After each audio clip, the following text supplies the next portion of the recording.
Awesome. Here we go. I'm so excited. So today we are going to, or thank you everyone for coming to our tech talk. We have been really excited about how this is going, just all the information that we have put together. And we are so glad that y'all are here joining us. Today we're going to be doing escape rooms using Google Slides. So I have been playing around with this. I was telling Jamie just a little bit ago. I think I got a little over ambitious and over excited about this one that I was really running out of time. So I'm just hoping that this can help you guys in any way. This is really designed to help make your classes a little bit more interactive, get the students engaged in their own learning and that participation that we really look for. Sometimes it's a little hard to make that connection, but I'm hoping that using some of these tools with Google Slides will help push you to that point.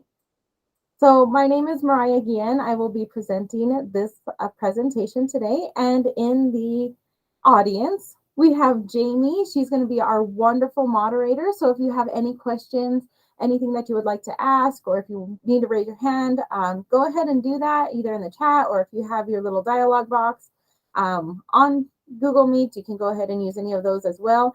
And Jamie will either answer the questions as we're going along or find a good stopping point and let me know that there's a question in the chat to go on.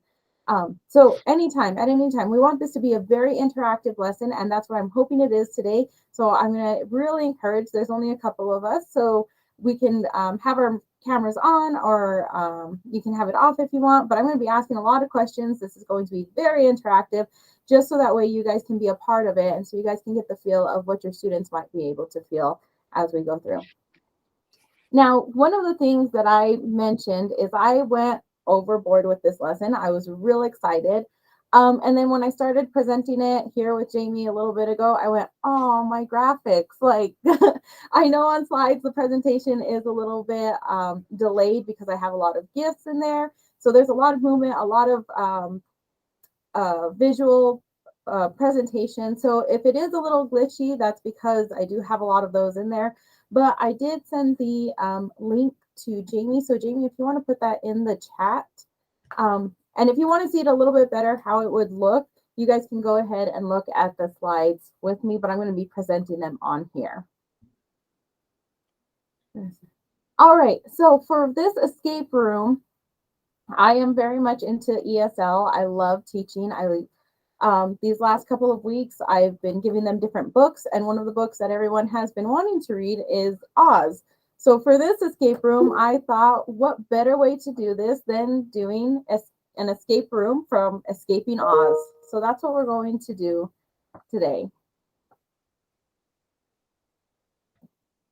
Awesome. So this is just a little bit of an interaction of how you might want to do it. Dorothy has found herself caught in a cyclone and is in the fascinating world of Oz.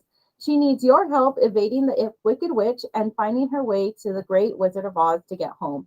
Can you help her return home? And so with this, there are a lot of things that can happen. If a student were to click anywhere, they won't be able to go to the next slide until they actually click on the click here to enter. So Dorothy has met a new friend. He is scared and confused. Before they can continue, Dorothy needs to reassure him. Which sentence is written correctly? So there's 3 sentences on here. If you guys can read them, you can either put the correct answer. This one would be, we're going to just go straight down A, B, C, or 1, 2, 3. It doesn't matter. But which one do you guys think is the correct answer? You guys can put it in the chat. You guys can put it in the chat, or you guys can turn on your mics and say it.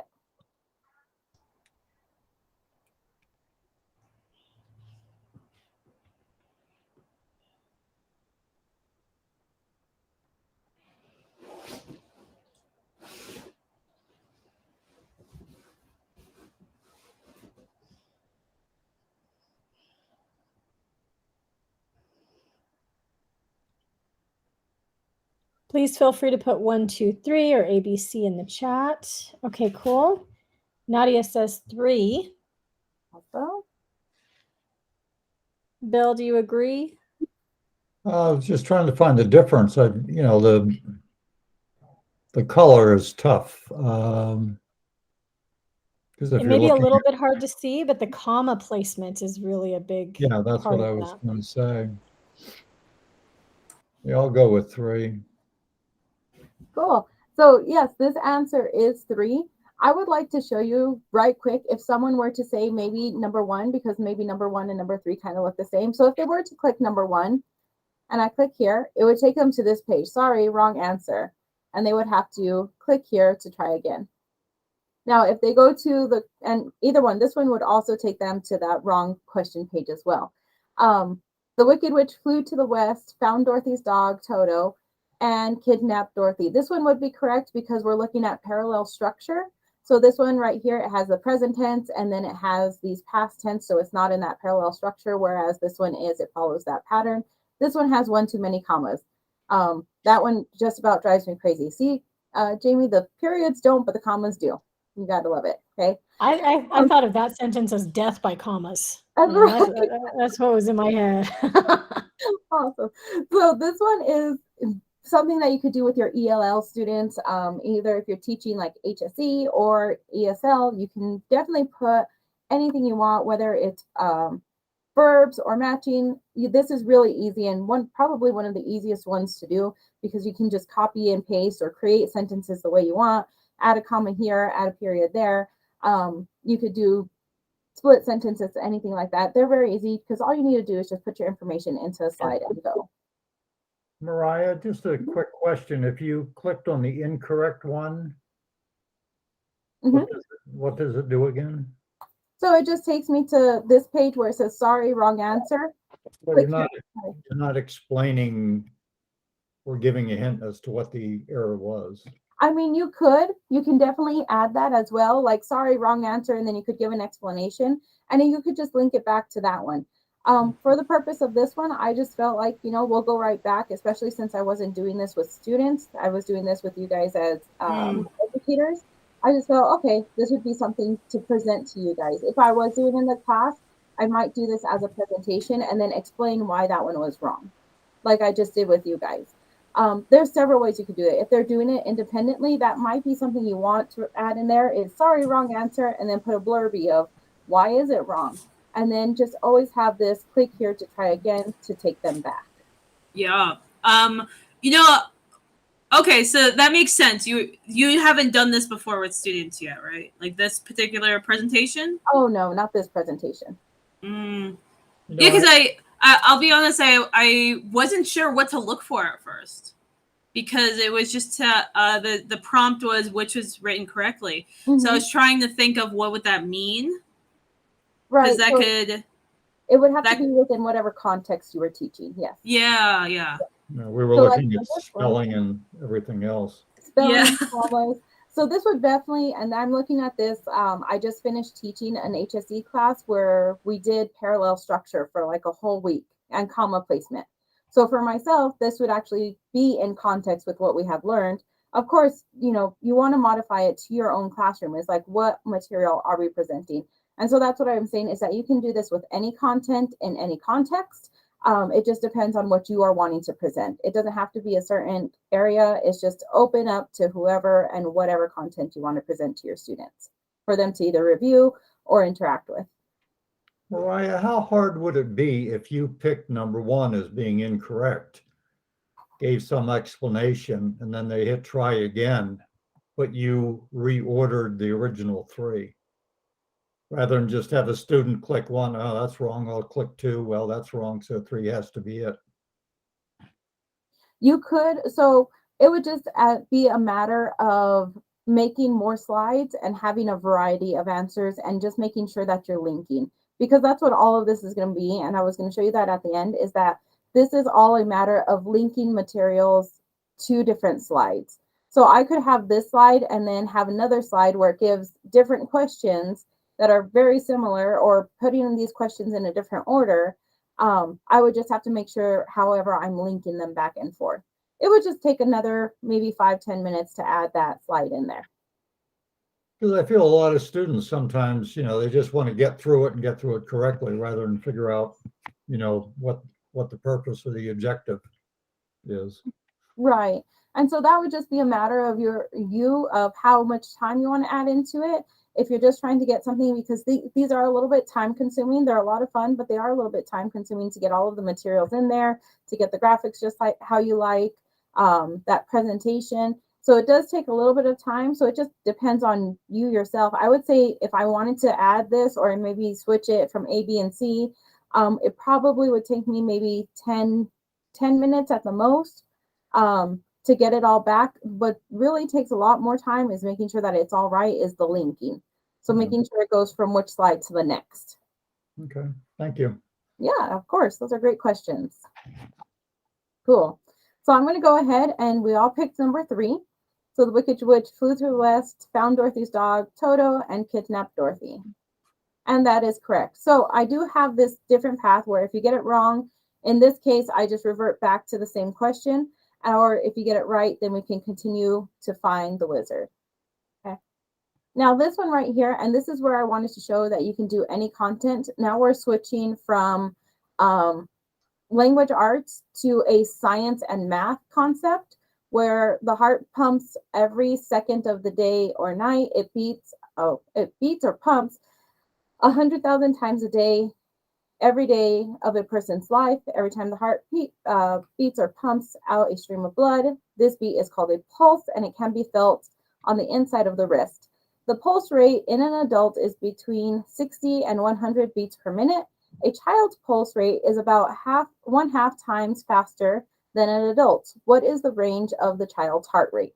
So it talks a little bit about the science. It talks about the math. I am horrible at math, but this one was a fun one to do. So you would have to, if you wanted to, if you were doing like fractions in your classrooms or like converting, doing an equation, you can have them write it all out and then solve for whatever that half a time faster would be. So I really hope I got this question right. I got it from a website, so we're looking good. I had to reword it because the wording was a little bit differently, but it's all right. So what is the correct answer for this math science question, the science math question?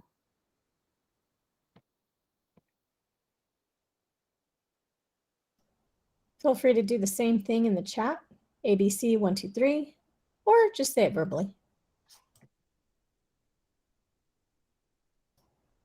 All right, Bill says 1. Nadia, do you agree? No. Nope. Oh, you're changing your mind? Okay. Well, that's a tough question. I mean, the wording is tough.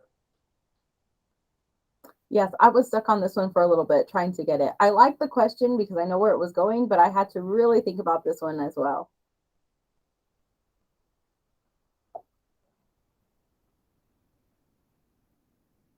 I'll be honest, I don't know. I'm trying to wrap my head around the math. And me being the math nerd that I am, I would contest that none of them are right, but I would say it would be between 90 and 150. That was my answer. It's going to be my second guess because of the way it's worded. That's right. Okay. Yeah. So there are no. So the closest one is 90 to 120. So that's the one I would guess. And that is the answer that I had on the other one. The wording was very difficult because I don't remember how it was worded. It was just very odd. But yes, the correct answer should have been on the website. See, this is where the math, you got to love math. Okay. Not math person. I'm so glad Jamie is the math person here. But it would be about like 190 to 150. Or in this case, since there is not that 150, it would probably be this one. This would be that closest range probably to get to there. I think you're trying to say 1.5 times faster rather than just half times faster. Right. 1.5 times. Mm-hmm. But it's very good because you could jump on the half real quick. That's right, and just cut it in half. Yeah. Right. Mm-hmm. So around that time, that's actually a really fun question. Woo, you gotta love math, Jamie. See, Jamie had the whole thing. You would have really caught this one really quick.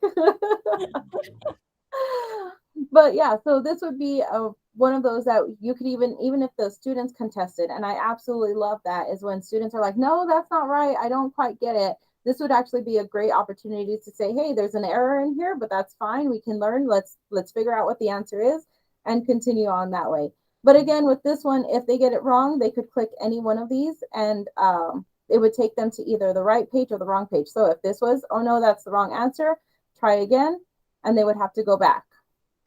And then they could click on this one, which is correct, and they could continue on to the next part.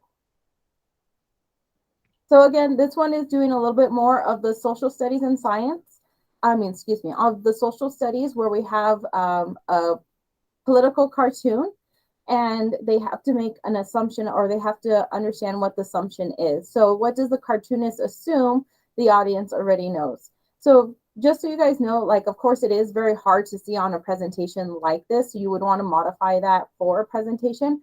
Or if you guys have it uploaded, if you wanted them to work on it on their own, they could zoom in or zoom out. Like on my end, it looks very clear, but I'm pretty sure on your guys' end, it's a little bit probably blurry or a little bit smaller to see. So this one is China, and the Great Wall, and Taiwan is here. So you would just pick the correct answer and then go from there. But like I said, this is all about trying to figure out how to link stuff rather than, right or wrong answers at this point, and getting those graphics to how you want them. So for this one, what does the cartoonist assume the audience already knows? Taiwan wants to control China. Lions are still a popular Asian symbol. Or the Great Wall of China is an obstacle between China and Taiwan. China's not capitalized.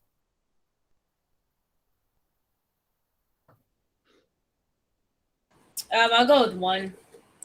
Awesome. And Bill also said 1. Perfect. So this one is China wants to control Taiwan. Perfect. And so then we would continue on to the next part. And I'm going to zip through some of these right quick because I want to get down to like the meat of what exactly is going on here. But this one would be like a science one as well. So I really wanted you guys to see that this can work for any subject, any level. It really doesn't matter, because it's just a slideshow presentation that you are giving to your students to be interactive, or to interact with the lesson. Perfect.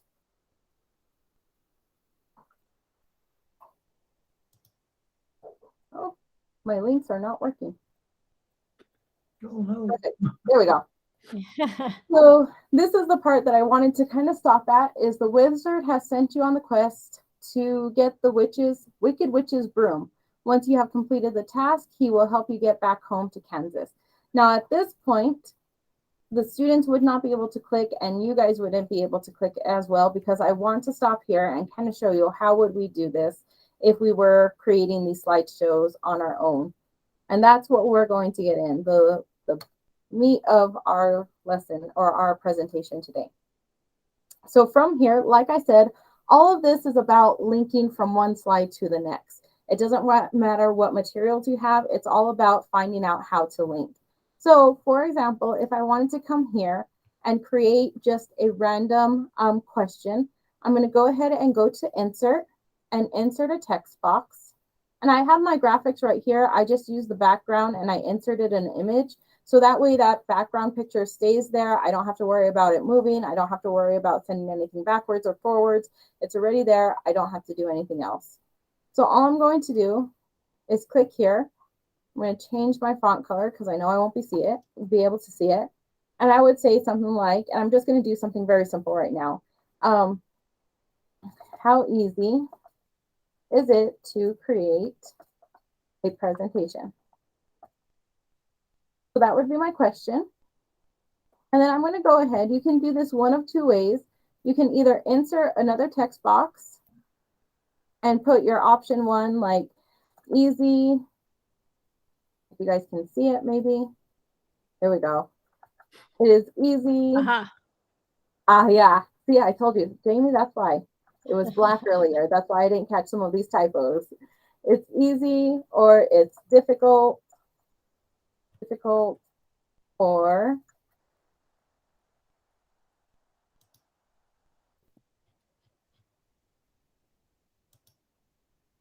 impossible. Okay. So I could do them like that, and that would be fine. If you didn't want to create so many text boxes, that is fine as well. You could just create one text box and then have them all as a multiple choice, where it would be easy, difficult, or impossible. Something like this. Now, what this next part is going to be important because, like I said, we are linking to a certain page. Now, when I mean linking, that means I'm going to highlight whatever text it is. And then there is this link button right here, which typically we use like a URL. In this case, we are going to talk about what slide we wanted to go to. So if I said easy and I wanted it to go to slide 19, right here in the search, all I'm going to put is slide 19, click on 19, and it links it. And so then I would come here. If I want this one to go to slide 20, I could apply. Oops, there we go. And it would link it to slide 20. And I'm going to go ahead and leave this impossible right there. Oops, excuse me. Bring it over just a little bit. And then if I had them all in one text box, I would just underline or just highlight one section of the text and then pick my slide that I wanted. Easy. Maybe I want to link this one back to slide 17. And this one linking it back to slide, mostly slide 10. I don't know what slide 10 is, but that's where we're linking it, okay? So that way, when I go into my presentation, it's going to take me directly to the slide that I want to. So for this one, I don't have a link to go anywhere else. That's just where it stops. Then we go back to my slide. And so the same thing would be if I were to do for the difficult, the ease, or any of these. It just links it back to the slide. So that's what a lot of this is going to be. It's not as difficult as what it seems. I know there's a lot of options, and it's about trying to figure out which steps you want them to go through. So for example, this one here, when I did this, I'm going to come back to this one because this one's a little bit easier. When I did this one, I knew that I wanted only 3 questions. The 2 ones that were incorrect, I wanted them to go down to slide 12, so they would have to go back to that slide. And then the ones that I wanted to go to slide 13 would come to this slide. All I did here was link them. So this one goes to slide 13, this one goes to slide 12, this one goes to slide 12. And that's pretty much it. Now, the other thing that I do have here, and you'll notice on this slide, on this side, all of the slides are hidden. And that way, so if I am here on this slide, remember how I said that they won't be able to click anywhere and go anywhere? If I have the slides hidden, that's what it'll do. It'll just keep the students from progressing forward. And so you always want to, and sometimes if you make like an error and you don't really, you don't have it linked correctly, it'll always keep you safe so that they don't get jumped ahead or pushed back or sent to a different slide. So you always want to hide them. Now, the way you do that is right click and it'll say skip the slide, okay? If you don't see this one, and for some reason earlier this afternoon, this option was not popping up for me and I was getting a little frustrated with it, and I called my IT and I was like, why isn't this working? But you can always come here to the slides and it'll have it right here where it says skip slide as well. So big thing is whenever you're doing any sort of things like any sort of escape room like this, you will want to make sure that you are layering each piece and linking it to the correct slide that is needed. And then after that, make sure you are hiding all of your slides so that the students can't either go back or forward. They can, or back or forward without, when clicking unnecessary places. And so that's going to be your biggest thing is when you're creating this, is just figuring out those links. Other than that, I think the biggest time for me, like I said, I went overboard with this because the graphics look amazing when it's not in a presentation point of view, or on a Google Meets, and I'm pretty sure Zoom would be the exact same way because I have a lot of animations going on. So the biggest thing that took, or the longest thing that took me for this was trying to figure out where I wanted everyone to go, what backgrounds I wanted, because I'm difficult like that. That was the longest point for me. You could make this as plain as you wanted. If you just wanted blue backgrounds, that would be perfectly fine and probably be a lot faster. I think altogether this presentation maybe took me like an hour and a half, probably. It was really the linking that got me tripped up and trying to figure out where I wanted to go. But a lot of it was trying to find backgrounds because I was being a little overboard with it. but it really depends on how much time you want to take with it. I'm pretty sure one of these could take anywhere from like 30 minutes to an hour and a half, depending on how much content you wanted to put or where you wanted to go with it. And so a lot of this is, like, again, I said, is linking back to either forwards or backwards into the slides. All right. Meriah, you must have been a software programmer in a previous life.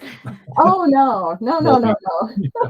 If this, then that. So a couple of quick questions. With all the graphics, can a student do this offline if they're in a remote area that has an unstable internet?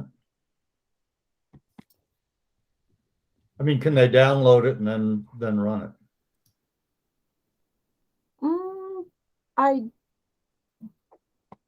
do not think so, because I think if you download it, it downloads as like a PDF or as a PowerPoint. Thank you. I was gonna say Microsoft Slides, and I knew that wasn't right. As a PowerPoint, and I don't think I'm not sure. That's actually a better one. I'm not sure how that would look. I can try it right quick.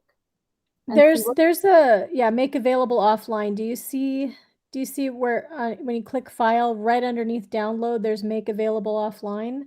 So there's that option that they can click, and then they would just have to, and they would have to have an internet connection to do that at that point. But they click that, and then they reload the page, and it becomes available offline. If that is how they're viewing it. If they're viewing it in presenter mode only, I'm not 100% sure, because like right now, Meriah, you're in as an editor. And so that link that you sent me, was that also an editing link? Let me check. I'm going to click on that right now. So it's view only. Okay. So I'm in view only mode. So I can make it available offline. That is still an option for me. And then I was wondering if it would work well on, just smartphone only. Slides, to me, slides are pretty mobile compatible. I don't ever have an issue. Okay. I have now I want to try it on my smartphone. I know, that's why I'm clicking on things. That actually would be a great thing to know. I am really not sure how it would work.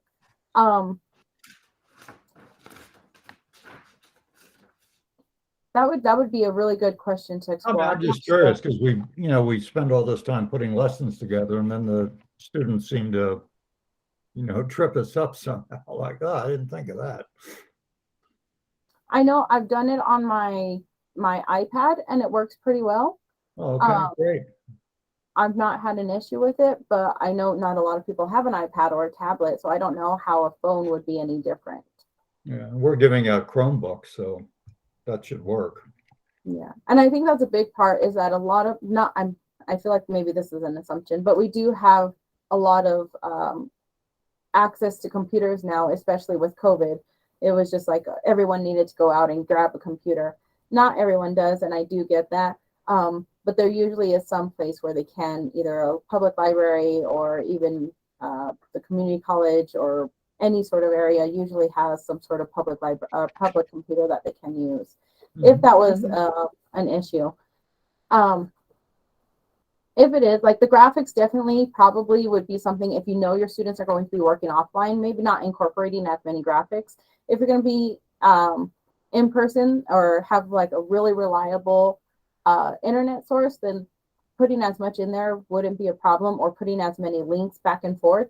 And I probably would say, now that I'm thinking a little bit more about it, is if you did have where it was very limited, they could only do so many things, or if they had a cell phone, maybe just having like an easy 1 or 2 option, this or that, you go forward or backwards, not having too many where they have to bounce back and forth would be ideal. But again, that's how you modify it for however however your class is designed. If you have where you have reliable internet, you have the students who have the computers that they can do that kind of material, then yeah, you definitely can run wild with it. If you know that it's a little bit limited, then you want to keep that in mind when you are creating something like this. No, I think it's a great idea or an option for, most of us teach cross curriculum subjects anyway. I mean, it's very easy to go from, this answer will take you there, that answer will take you over there. So, Mm-hmm. great idea. And I can confirm right now, just because I tried it on my smartphone. I know it's kind of disappearing right now. You can see it on my camera. I clicked on the link to the slides. I was able to click on my menu, my more options, which are those 3 dots. I can make it available offline. And when I put it in presentation mode, that's what I see. And I'm just tapping on everything and it works beautifully. Great, great. So this is absolutely mobile friendly. And that's why Jamie is the best moderator that we have. Meriah, do you view this as part of a lesson plan, or maybe toward the end of a lesson plan? I mean, the Escape to Oz, that it might be an extension for those that have completed the lesson that just want to sort of take a break and do something different? Or it could be both. It could be a lot of both. So I'm going to, and my IT guy just left. So I'm going to show you one that was actually done as part of an interactive, as they were learning about ancient Egypt and a lot of the things there. Let me bring back my page. They actually did this in class. They were doing it. And then down at the bottom, because they didn't get through it, there was a lot of slides, a lot of materials. This half of the presentation, this half of the presentation ended up being like their exit question or their homework for the end of it. So there's a lot of ways that you could do it. You could have it extended where you do like part at the beginning, like let's do a little bit of an intro, your warm up, and then you can have it actually be a lesson, and then you can have it be like that conclusion, that assessment. There's a lot of different ways that you can do this. You don't have to just do it, we're doing this all right now as a review. You could definitely do it as a review, which is a lot of fun. For example, if I were to do this one, because this is one of the books that we are going to read, I would have this one at the end, like a review. What was your reading comprehension of this? How did you understand that? We're going to watch the movie, so let's go back and forth. So you could do this at any point in your lesson, whether it's at the beginning, middle, or end. It doesn't have to be at any point necessarily. A lot of people typically do it at the end as like a review and a refresher. I know we have a couple of teachers that do this all quite frequently. And it is typically, let's do this as a review. So instead of doing like a worksheet, let's do this. We're reviewing everything that we did. That's what I typically see. Could you do it as anything else? Yeah, you could do it as a warm up or an interactive lesson, kind of like Nearpod, or you could leave it towards the end. I would even sit there and have maybe the students at the end of the lesson create their own little escape room to prove they know a concept that you just taught. I mean, make it very simple, but I mean, sort of a teach back type thing. And that would be amazing because that would teach them those technology skills that they need. Yeah, digital skills. Absolutely. There we go. Crossing curriculum again. There you go. Right. I really like this. As I was making this, we have an assignment where they have to do inspiration and they have to write an essay and then create a PowerPoint presentation. And I thought it would be a really good idea to have them like pinpoint where they would want to go. If they wanted to go to college, then they would click here and then they would have to expand on how far. And so it would be like very interactive of where their career pathways was leading them. And so I've really thought there's so many ways you could do this with any content. And as I said, you can make it as extravagant as you want or as basic as you want. I kind of lean towards the extravagant because I bite off a lot more than I can chew sometimes. But yeah, those are great questions. Were there any other questions? Or comments? I'm impressed. So back to sort of what Bill said, like where this would be and kind of lesson planning. Like I mean you're right, the sky's the kind of limit. I wonder if it could be created, used in a way to create maybe something like a micro lesson or something that the students can do independently. Like this is I don't know, say we don't have class, it's spring break or something. If they want to, an optional would be to go through a escape room and learn about New Mexico history or something that they could learn from. Because what we've seen here, I know you only created this for this presentation, is like you already learned the content, and then this is like kind of assessment, right? Yes. Yeah, right. So could this be used to as that kind of course, which is introductory? So like at the opposite, if we're thinking of this as like a kind of timeline, right? At the opposite end of the spectrum, like introducing topic, introducing concept.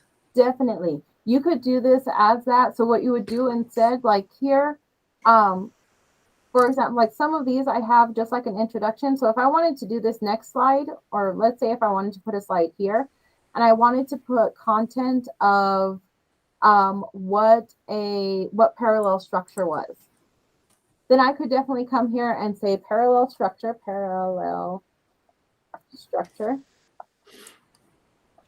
And then I could find my content. Ooh, maybe if I spell structure right. Yeah. And then I could put my content here, content, my examples, my pictures, whatever it is. The only thing I would do from this point is just link it to the next slide, which would be slide 5.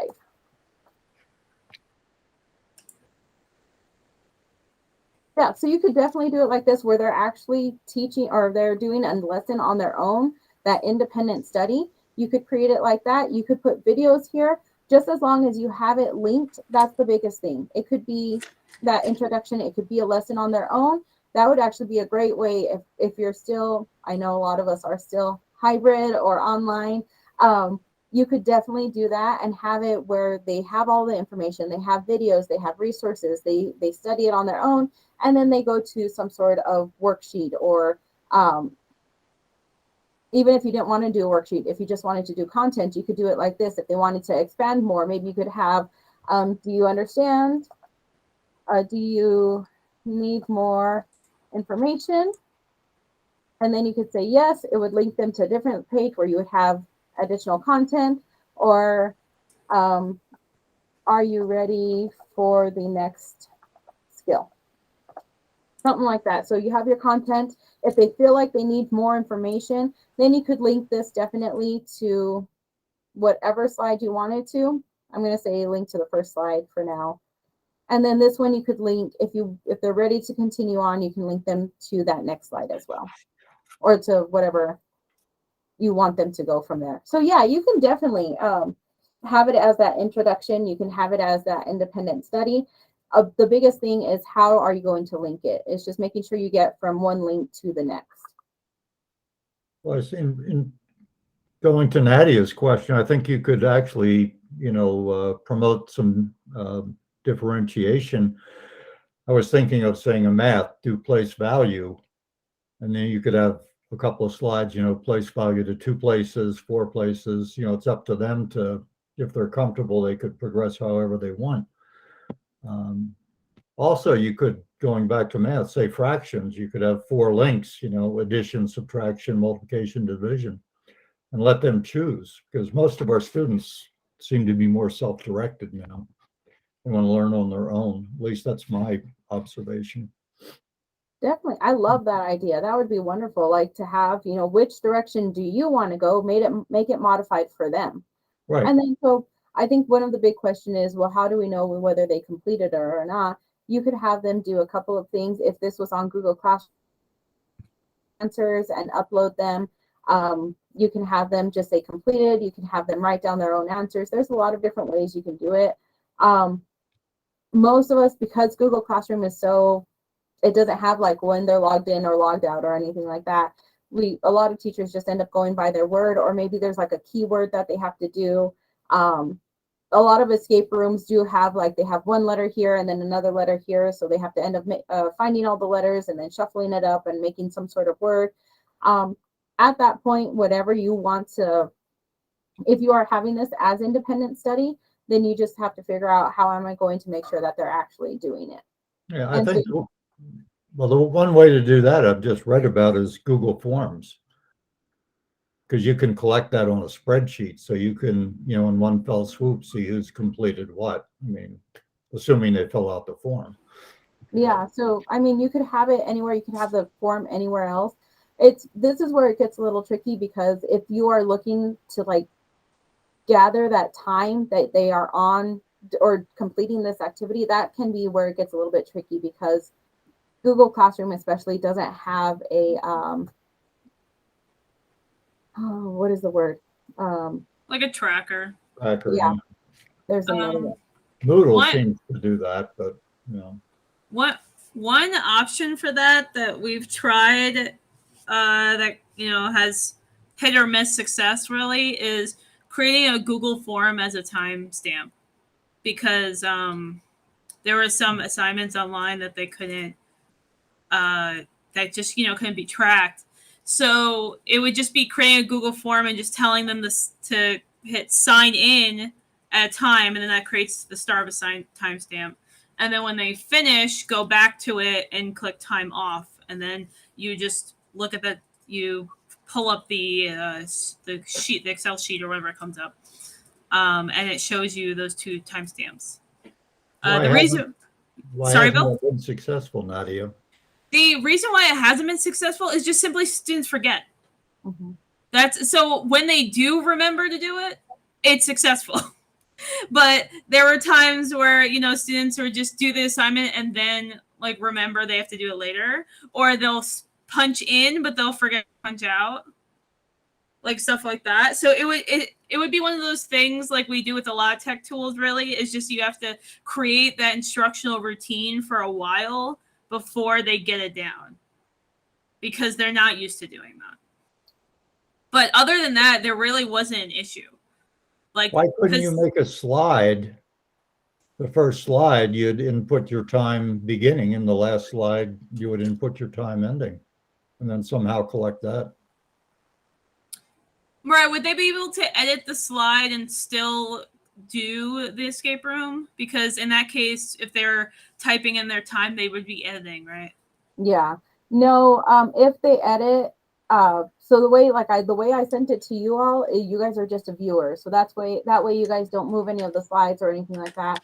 And we have students do that all the time, where it's an accident or they're using their phones and they accidentally click and drag. So that probably wouldn't be the best thing. What you could do is, like they'll say, have a form at the end. And since they can't get to the end until they go through all the slides, have that form say, now that you have completed this, please make sure you log out. And so that way they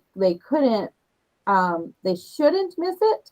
I say that because we know that they still do. Yeah. They shouldn't miss it, but that way it's right there. They don't have to go back to Google Classroom. They could just, at the beginning, maybe this first slide, say, make sure you guys sign in. They sign in. Once they get to the end, then they can sign out. Yeah. Like that would be one of the best ways. No, you can leave the editing option on. It just creates a little bit more chaos. Yeah. Another thing I was thinking of, another teachers at our org has her as a part of her routine is her students have to hand in a Jamie, what do you call it? What's Karina doing? Sorry, I was muted. Hours log. Hours log. Yeah. Thank you. Okay, so and they do that for everything, but that's like what she implemented in her class as a requirement, and that's how she does her hours. They have to write down or type in the form online what time they started an activity, what time they stopped it. They have to write what the activity is, and then they have to do their own math and add up how many hours they did. So I think it's just with a lot of tech tools, unless it's built into it, you're going to have to create new routines. So because we're not really at that stage anymore where students are in our classes for 3 hours a day, 4 days a week. There's a lot of stuff that we have to keep track of in a different way other than physically seeing them there. Mm-hmm. So options are creating those routines of tracking their own time, or writing it in their notebook, or making a writing assignment where they have to write about this activity and write about how long it took them to do it. that would be another really good option, is just kind of getting that. And then you'll know which students are doing it and which ones aren't. Those who are, oh, it took me like 5 minutes. Well, no, I know it probably didn't take you 5 minutes. And then those who, maybe, oh, well, it took me about 2 hours. Maybe over the course of like 3 days. Yeah, I could see that, it just, Yeah. and it's like you said, it's going to just be that routine. What is that routine that you have already established in the class to figure out how much time each person is given? Yeah. You could also, which isn't always the greatest, is what I used to do is estimate. So I would do an activity when I was teaching online.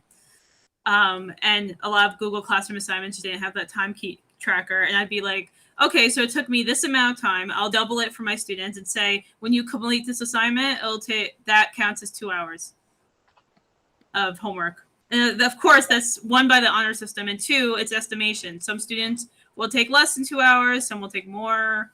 So it's not the best, but I don't know, my hands are tied. I think Just we've all been figure there. Yeah, exactly.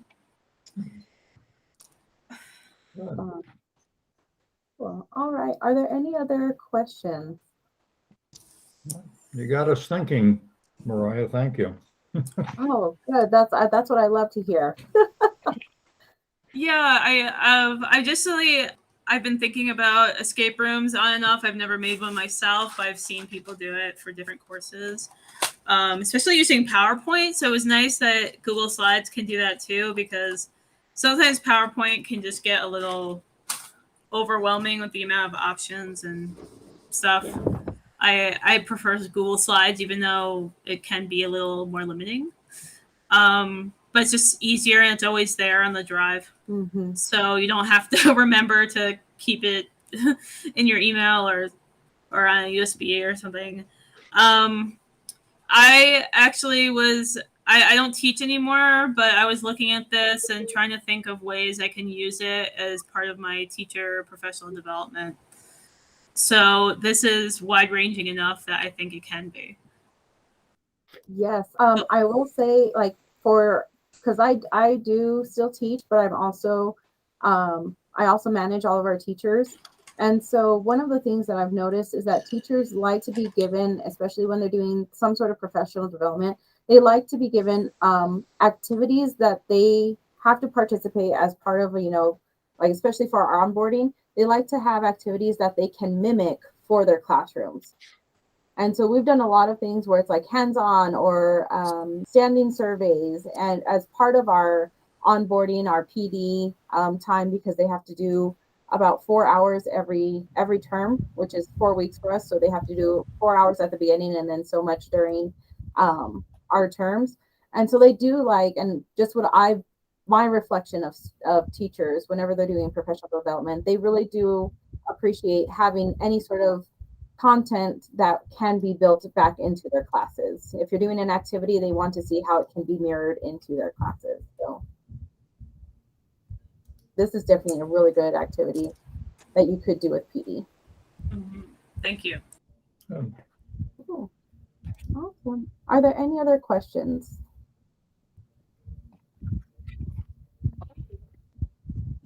Cool.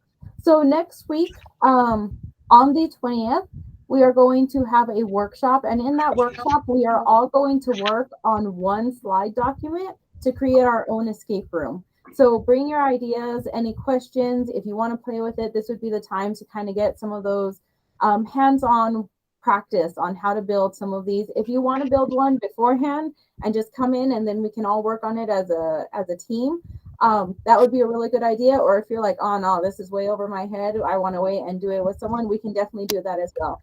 But next Friday at 12 o'clock, we are going to come back for that workshop and create our own, and it'll be all different topics, it'll be all different materials, but we're going to come together and we're going to create our own escape room.